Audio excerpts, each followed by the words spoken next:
compartir pantalla para desarrollar un poco, pues a grandes rasgos, lo que es el programa. Vamos a ver. Si ya tienen ustedes aquí, ¿se puede ver el programa? ¿Pueden ver el programa?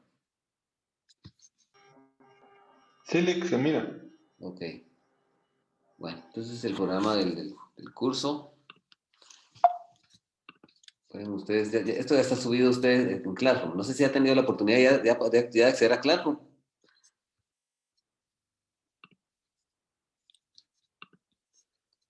El programa, básicamente, creo que lo que vale la pena es que nos vayamos a ver un poquito lo que es el contenido. Y vamos a anotar nosotros.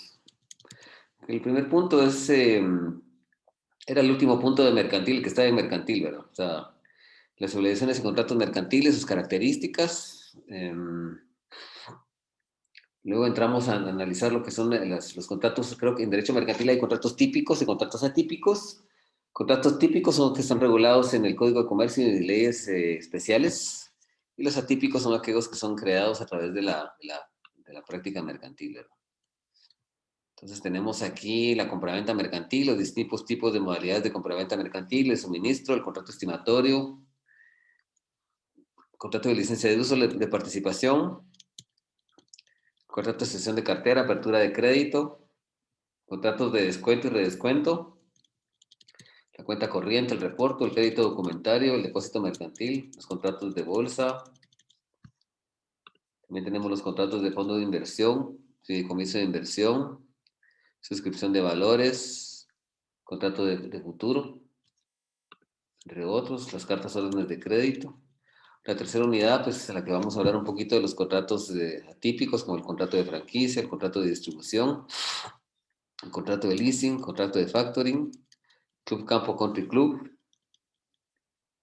contrato de know-how, de renting, underwriting, joint venture, contrato de concesión mercantil, de transferencia de tecnología, de tiempo compartido, el pool aeronáutico, el contrato de asistencia de administración, contrato informático y el que no está aquí, que creo que es importante, que vamos a saber también, es el contrato de franquicia. También vamos a hablar de la conciliación, arbitraje y solución de conflictos. Básicamente ese es nuestro programa, ¿verdad? Espero que ustedes lo descarguen del... Por favor, enciendan su cámara, si fueran tan amables.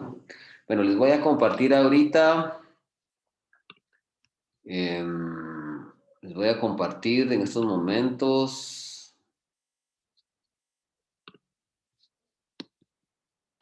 Asistencia.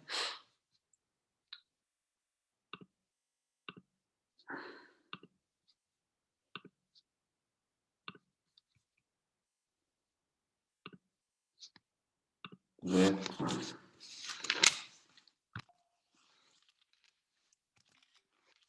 Excelente esto aquí. Bien, vamos a ver. Les voy a compartir la asistencia, por favor, para que ustedes puedan ya firmar.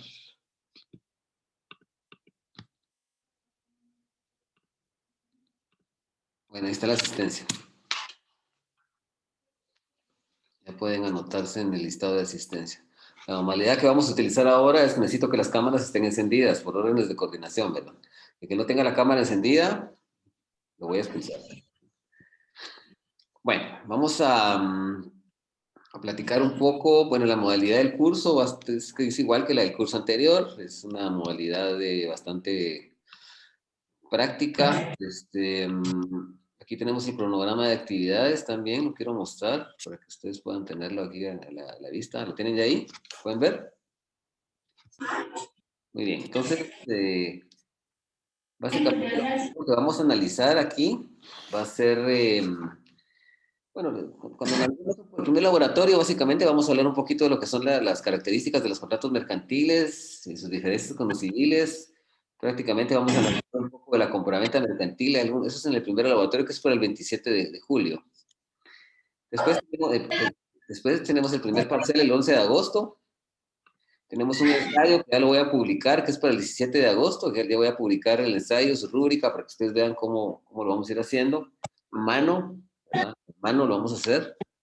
Me parece que vamos a trabajar acerca del descuento y del factoraje, que hay una ley de factoraje que es nueva.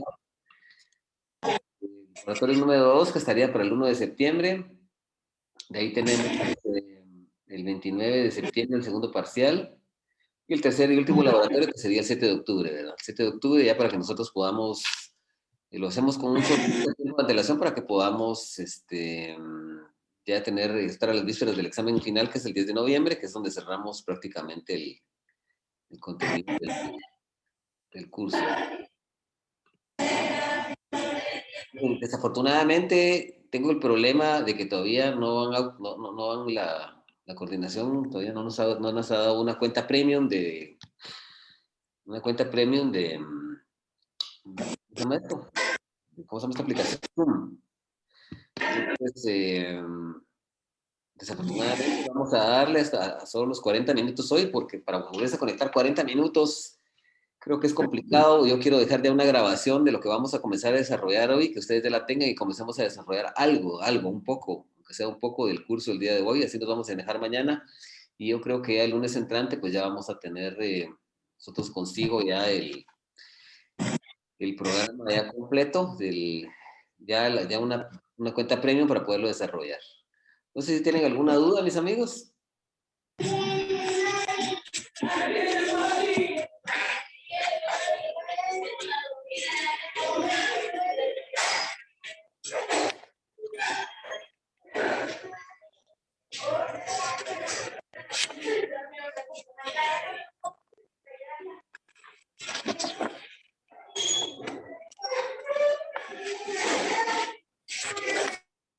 Bueno, por favor, bueno, vamos a comenzar a desarrollar un poco el curso, ¿verdad? Bueno, hablemos un poco del curso. Bueno.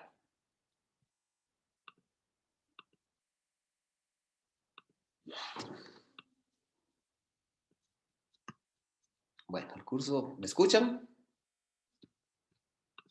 Sí, Lick, se le escucha. ¿Pueden ver? Bueno, Sí, Lick, sí se ve.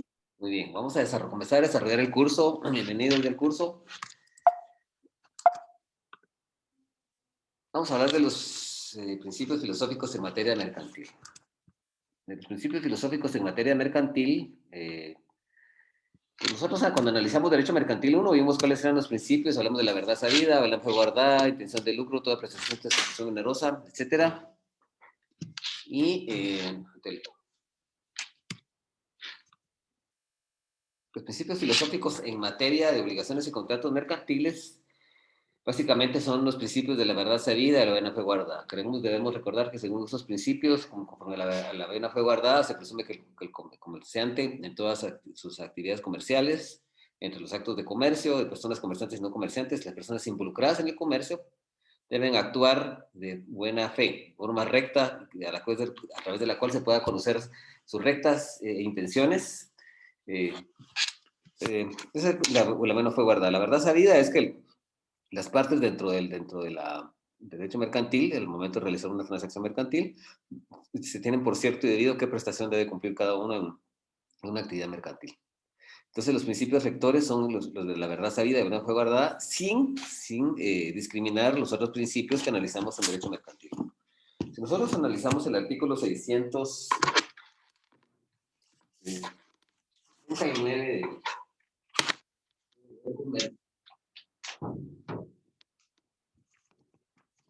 artículo 669,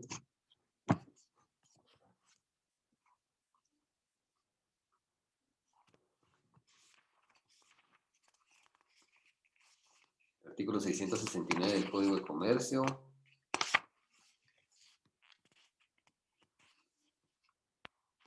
Principios filosóficos. Dice, las obligaciones y contratos mercantiles se interpretarán, ejecutarán y cumplirán de conformidad con los principios de verdad sabida y buena fe guardada, a manera de conservar y proteger las rectas y honorables intenciones y deseos de los contratantes, sin limitar con interpretación arbitraria sus efectos naturales. Entonces, principalmente, pues, principios rectores en materia de obligaciones y contratos mercantiles, pues son la verdad sabida y la buena fe guardada, ¿verdad? Eso, básicamente creo, esos principios pues, son trascendentales, son importantes, es importante que ustedes los tengan los tomen en cuenta, son principios básicos, ¿verdad?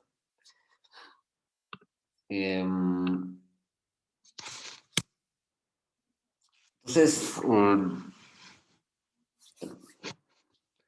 básicamente, era como yo les decía, ¿verdad? Existen otros principios, ¿verdad?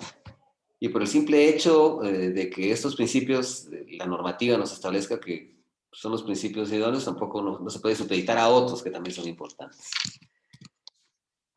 Bueno, vamos a hablar ahora de la solidaridad de los deudores. Básicamente, la solidaridad de los deudores en el derecho civil, cuando nosotros analizamos obligaciones y contratos, cuando nos enseñaron eso, se estableció que cada obligación tiene un lado pasivo y un lado activo, es decir, hay un acreedor y un deudor, ¿verdad? Hay mancomunidad, ¿verdad? Cuando hay varios deudores y varios acreedores. La mancomunidad puede ser simple y puede ser solidaria, ¿verdad? La mancomunidad es simple cuando los deudores y los acreedores responden que son varios, responden por solo una parte de la obligación. Pero tenemos una modalidad que es la mancomunidad solidaria, en donde hay varios acreedores y varios deudores, la deuda es solo una, y cualquier acreedor puede requerir de pago a cualquier deudor, y el deudor que pague, pues lógicamente que subroga al acreedor, lo sustituye en esa función y tiene derecho de repetir en contra de los demás. ¿Sí? Esa es la mancomunidad solidaria de las obligaciones, ¿verdad? Si nosotros analizamos, a ver, Alba, leamos el artículo 1347 del Código Civil. Ahorita, Lick. 1347, ¿verdad?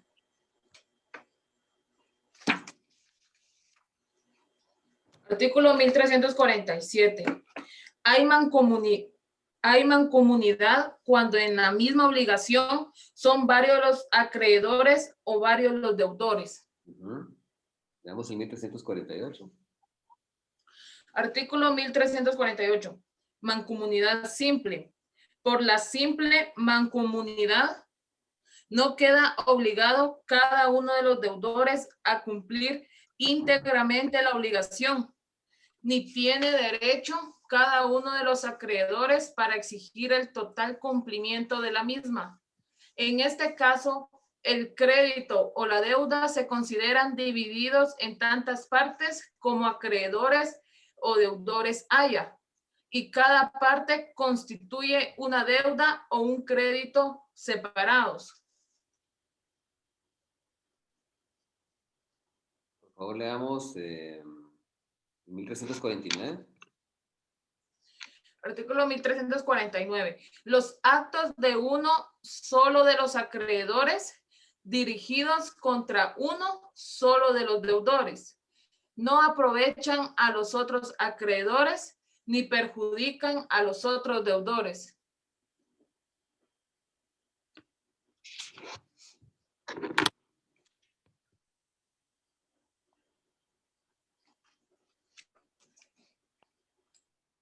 Bueno, muy bien.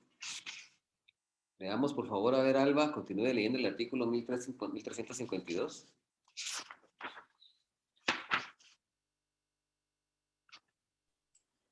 Artículo 1352. Mancomunidad solidaria. La obligación mancomunada es solidaria cuando varios deudores están obligados a una misma cosa, de manera que todos o cualquiera de ellos pueden ser constreñidos al cumplimiento total de la obligación, y el pago hecho por uno solo libera a los demás. Y es solidaria con respecto a los acreedores cuando cualquiera de ellos tiene el derecho de exigir la totalidad del crédito, y el pago hecho a uno de ellos libera al deudor. Bueno, entonces aquí la que nos interesa es esta. Hay varios acreedores, varios deudores, la deuda se reputa solo a uno. Cualquiera de los acreedores está legitimado para poder cobrar la deuda, ¿sí? Le puede requerir de pago a cualquiera de los deudores y puede requerir de pago toda la deuda. Entonces, cuando se requiere de pago toda la deuda, el deudor que pague, ¿sí? Subroga al acreedor y tiene derecho de repetición contra los demás.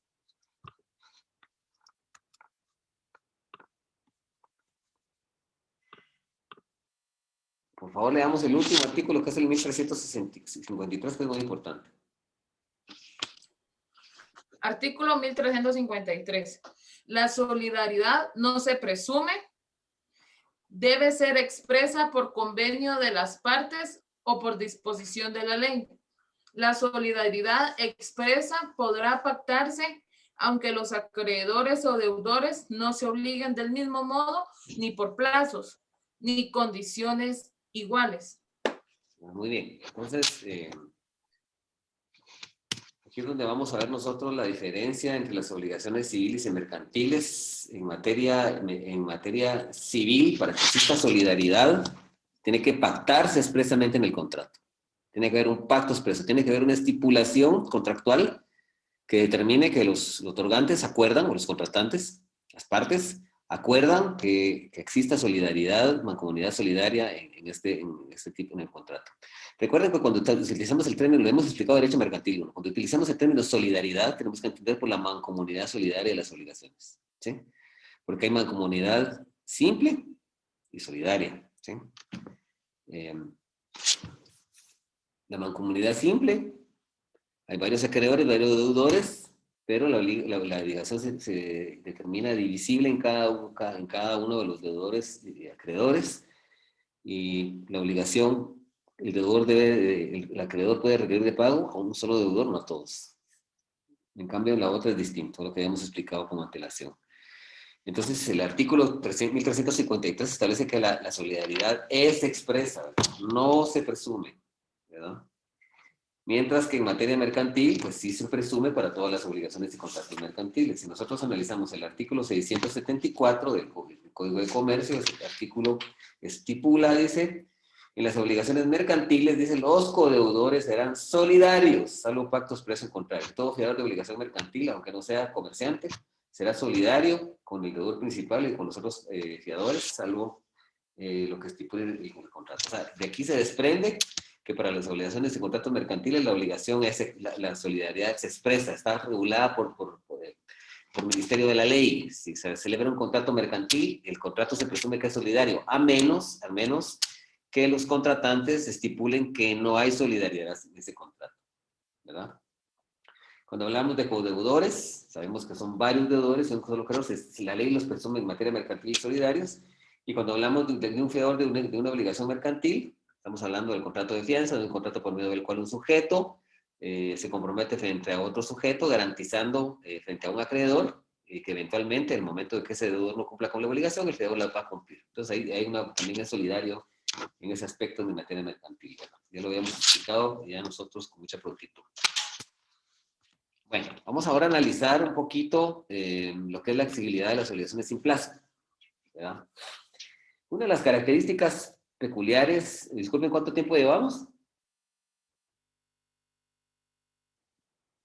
¿Puede ver alguien ahí cuánto tiempo llevamos?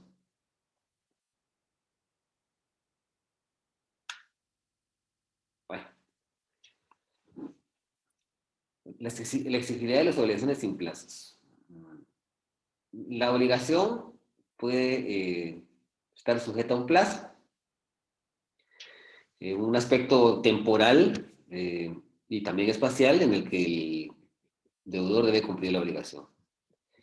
En materia civil, aquí ya viene, ya la primera, ya la analizamos la anterior, la diferencia entre la solidaridad de materia civil y mercantil. En el derecho civil debe pactarse expresamente, en lo mercantil se presume, para excluirlas debe pactar expresamente. Aquí tenemos otra especialidad, que es la exigibilidad de las obligaciones sin plazos. Cuando se omite el plazo, o cuando se ha dejado a voluntad de las partes fijar su duración, pues el acreedor debe recurrir a un juez en un juicio ordinario para que lo determine, según el artículo 1283 del Código Civil. Si podemos leer ese artículo, por favor. A ver, dice Cepeda.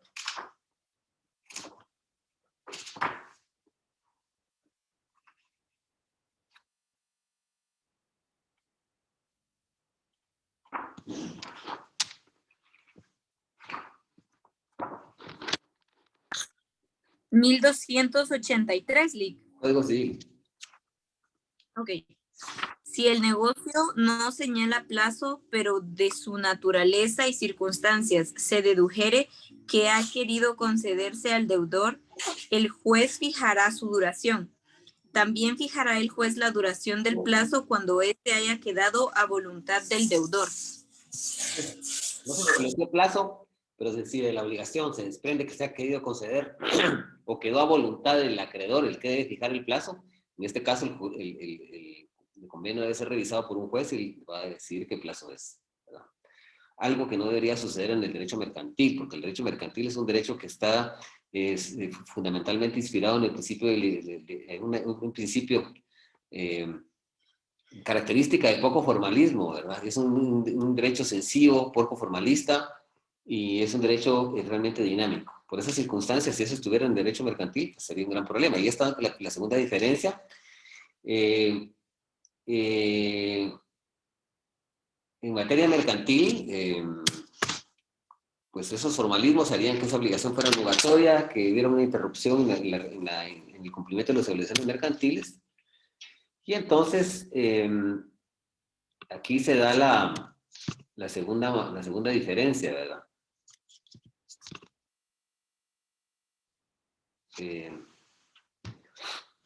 Entonces, cuando se omite el plazo, ¿verdad? La obligación es exigible de forma inmediata, ¿sí? Analicemos, por favor, el artículo 675, y ese artículo establece lo siguiente. Dice, obligación sin plazo. Dice, son exigibles inmediatamente las obligaciones para cuyo cumplimiento no se hubiera fijado un término en el contrato, salvo que el plazo sea consecuencia de la propia naturaleza de la obligación. O sea, cuando no se establece un plazo en un contrato de naturaleza mercantil, la obligación es exigible de forma inmediata, salvo que el plazo sea consecuencia de la propia obligación, que debe haber un plazo para que pueda cumplirse la prestación de la obligación. Entonces, en ese caso, pues, sería la excepción. Entonces, tenemos que entender aquí la diferencia entre lo civil y lo mercantil es que cuando la obligación no tiene plazo, cuando de la naturaleza de la obligación se desprende que la obligación tiene plazo, pero no se ha concedido por los contratantes o por el acreedor, básicamente, o cuando ha quedado voluntad del acreedor, pues el convenio debe ser revisado en un juicio ordinario, ¿sí? Un juicio ordinario civil para que se pueda establecer. En materia mercantil no, si no hay plazo, la obligación es exigible de forma inmediata, ¿sí? Una vez que sea exigible la obligación, ¿sí? Y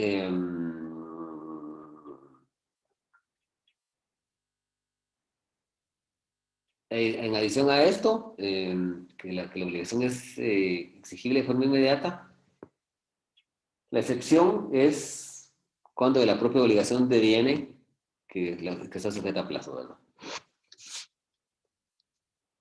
No sé si hay alguna duda con respecto a este tema, esta parte. ¿Está claro? Señor Jorge. Está bien, Lick, gracias. Muy bien, perfecto. Bueno, vamos ahora a analizar un poquito lo que es la mora mercantil. Bueno, básicamente ustedes saben y lo conocen desde el derecho de obligaciones, el derecho civil, que la mora mercantil pues es un estatus jurídico, es una situación legal, para decirlo un poquito más coloquialmente hablando, en que se encuentra el deudor, pues también el acreedor puede estar inmiscuido en esa obligación, el deudor que no cumple con una obligación, con la prestación de una obligación, es que es el elemento material, no realiza el pago de una renta, no realiza el pago o canon de un contrato de suministro, que tiene que cumplirlo mensualmente. O el acreedor no acepta la prestación que le hace el deudor. Si el deudor no paga, no cumple con la prestación de la obligación, es el elemento material de la obligación, o no realiza el pago, la obligación de sujetas a pago o de cualquier otro tipo de ejecución, de prestación, o el acreedor no la acepta, entonces en ese caso en particular, desafortunadamente incurre en mora, ¿verdad? Y para poder, para que un sujeto pueda incurrir en mora, tiene que haber algo que se llama interpelación, ¿verdad? Para caer en mora, en el derecho civil es necesario la interpelación. Es el requerimiento de carácter judicial o notarial que hace el acreedor al deudor, requiriéndole el pago de la obligación, y si no lo paga, pues lo que hace la interpelación es dejar una constancia legal o notarial de que el sujeto fue requerido de pago y no pagó. ¿Sí? Leemos el artículo 1431 del Código Civil, por favor.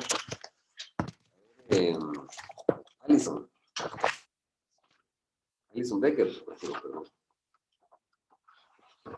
Alison. Perdón, ¿de qué artículo? Leamos el 1431. Miren, analicemos primero el 1428, por favor.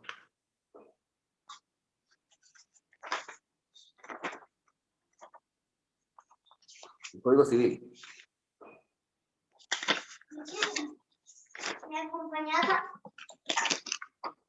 Artículo 1428, mora. El deudor de una obligación exigible se constituye en mora por la interpelación del acreedor. Muy bien.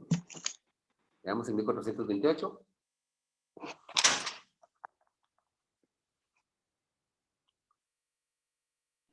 Es el que acabo de leer, El el 1428.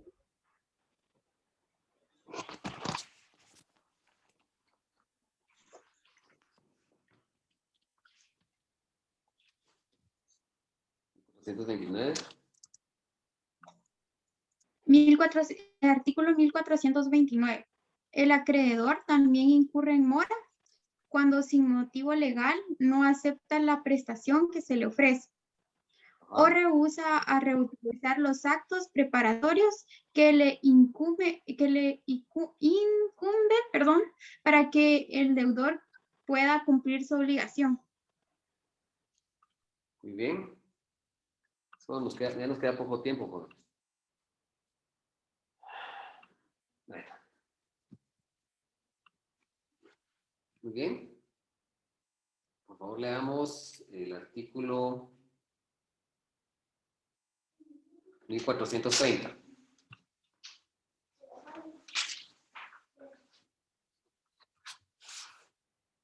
Alison, por favor. Artículo 1406. 30. 1430. 1430. Artículo 1430.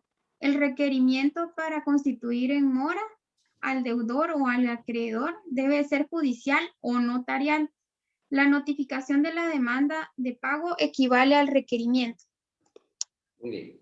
Bueno, analicemos ahora el artículo 677 del Código de Comercio, donde está la diferencia con lo mercantil.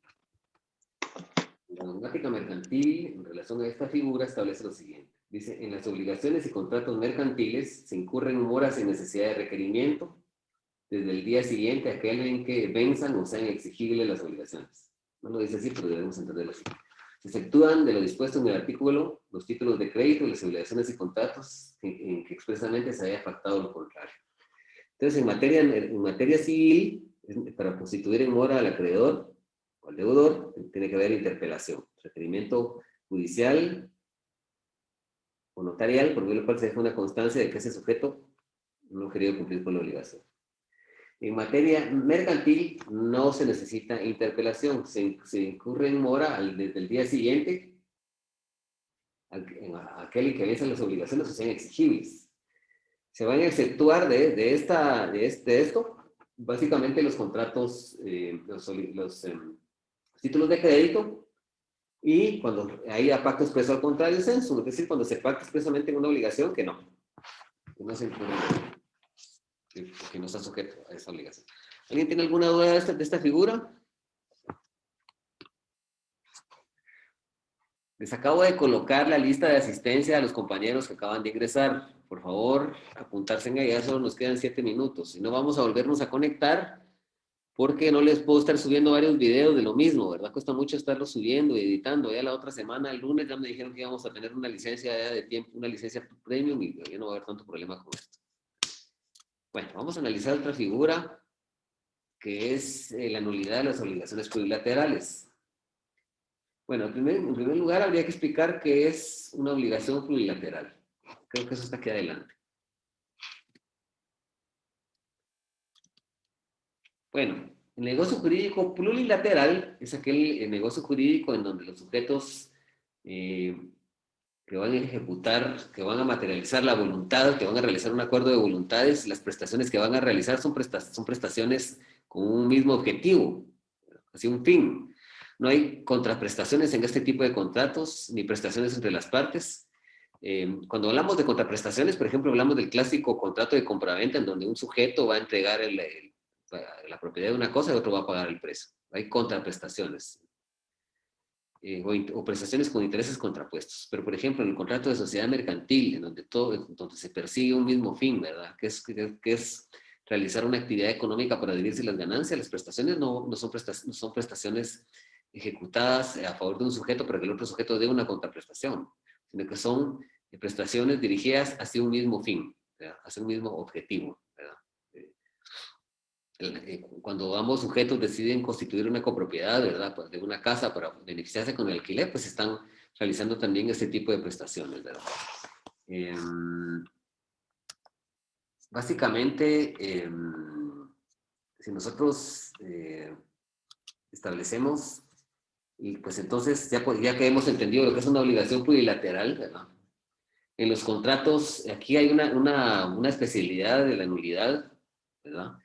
Y cuando hablamos de nulidad de las obligaciones plurilaterales, se establece bajo este título que la nulidad que afecte a alguna de las partes de un negocio plurilateral, alguna de las prestaciones, ¿verdad? Si son 5 socios en una sociedad, la prestación de alguno de ellos, no de todos, esa prestación no anula el negocio jurídico, no produce la nulidad del negocio jurídico, salvo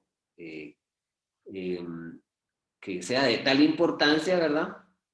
En ese caso sí deba, pues, pedirse provocar la nulidad, ¿verdad?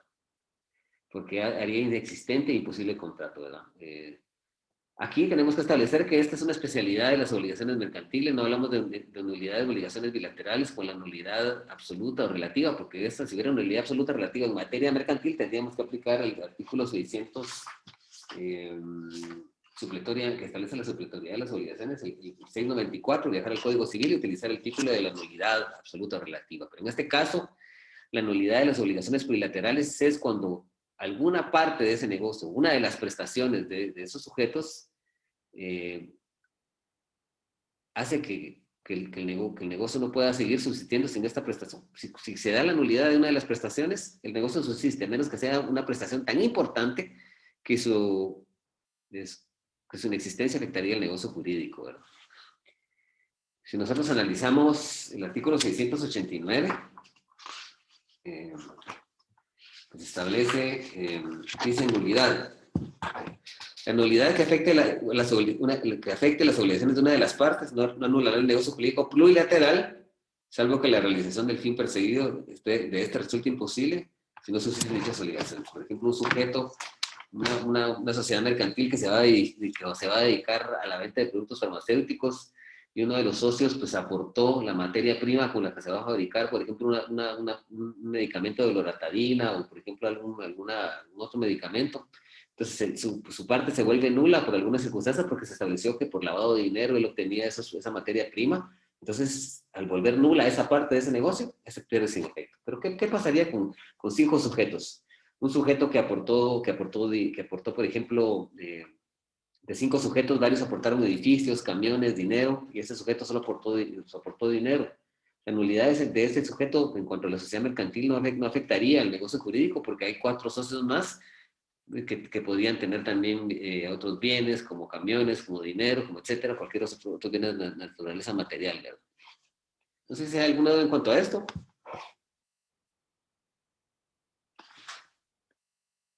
¿Jóvenes? No, Lick. Bueno, nos vamos a quedar por aquí, porque ya no tenemos tiempo. Básicamente es por falta de tiempo, ¿verdad? No por falta de interés ni nada. No sé si ya se apuntaron en la lista. Ya, Lick. La verdad que quiero agradecerles a ustedes por... Yo, Lick, yo no me puedo apuntar a Lick de la lista, no sé por qué. Usted tiene que tener un No correo puedo de acceder a Google. la para cuenta, poder participar. Tiene que tener un correo de Sí, Google. no puedo acceder a la cuenta. Lo lamento, no puedo hacer nada. Gracias. Se lo voy a volver a copiar ahí, si no se lo voy a mandar a WhatsApp para ver si usted se puede apuntar de ahí, ¿verdad? Se lo voy a mandar a WhatsApp. Bueno, entonces quiero agradecer la oportunidad que ustedes me dan de llegar a estos Gracias, muy lugares fino. en esta noche. Me escribe, por favor, y se lo mando por WhatsApp. La verdad, nos queda muy poco tiempo. Realmente ustedes pues, son un grupo muy especial de personas a las que les guardo un cariño y afecto especial.